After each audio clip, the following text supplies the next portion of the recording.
जय जिनेन्द्र बंधुओं, लीजिए अब कुसंस्कार के लक्षणों के बाद आपके सामने सत साहित्य की आवश्यकता का वाचन करते हैं। सत्संगति के समान सत साहित्य भी व्यक्ति के जीवन को परिवर्तित करने में समर्थ है। व्यक्ति में यदि सत साहित्य पढ़ने की आदत, रुचि हो तो कभी जीवन से ऊब नहीं आ सकती है।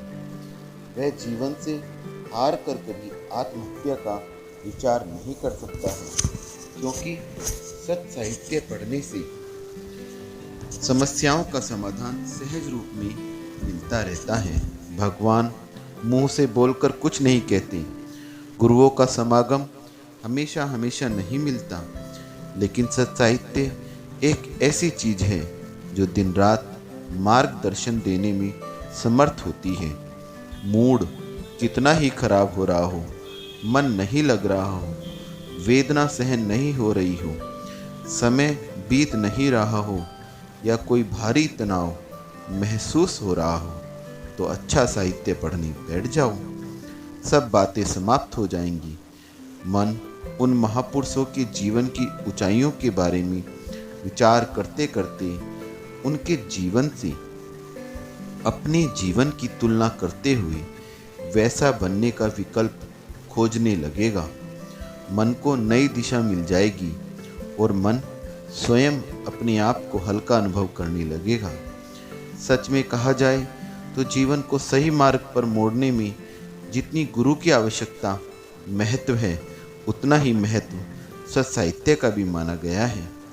साहित्य के माध्यम से इतिहास की गोद में छिपे अच्छे बुरे सभी तथ्यों की जानकारी होती है। साहित्य से ही अच्छे कार्यों से होने वाले लाभ तथा बुरे कार्यों से होने वाले दुष्फलों को जानकर व्यक्ति अपने जीवन को कुमार्ग से हटाकर सद्मार्ग में लगा सकता है। साहित्य शब्द की व्याख्या करते हुए आचार्य श्री ने मूक माटी में लिखा है, हिस्से जो युक्त समन्वित होता है वह सहित माना है, और सहित का भाव ही साहित्य बाना है।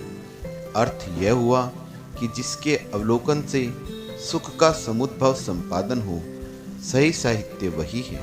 अन्यथा सुरभि से विरहित पुष्पों सम सुख का राहित्य है, वह सार शून्य शब्द झुंड। सत साहित्य का प्रभाव देखें तो महात्मा गांधी जब बैरिस्टर थे, एक दिन 12 घंटे की यात्रा पर निकले। उनके एक अंग्रेज मित्र ने एक पुस्तक देते हुए कहा, आप अपनी यात्रा इस पुस्तक को पढ़कर सफल कीजिएगा।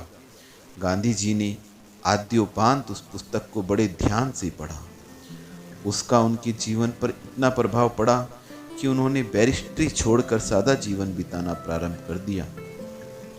इसी प्रकार एक बार राजा हरिश्चंद्र के नाटक को पढ़कर सत्य बोलने का संकल्प कर लिया और उसी सत्य संकल्प के आधार से देश को स्वतंत्र कराने में भी सफल हुए।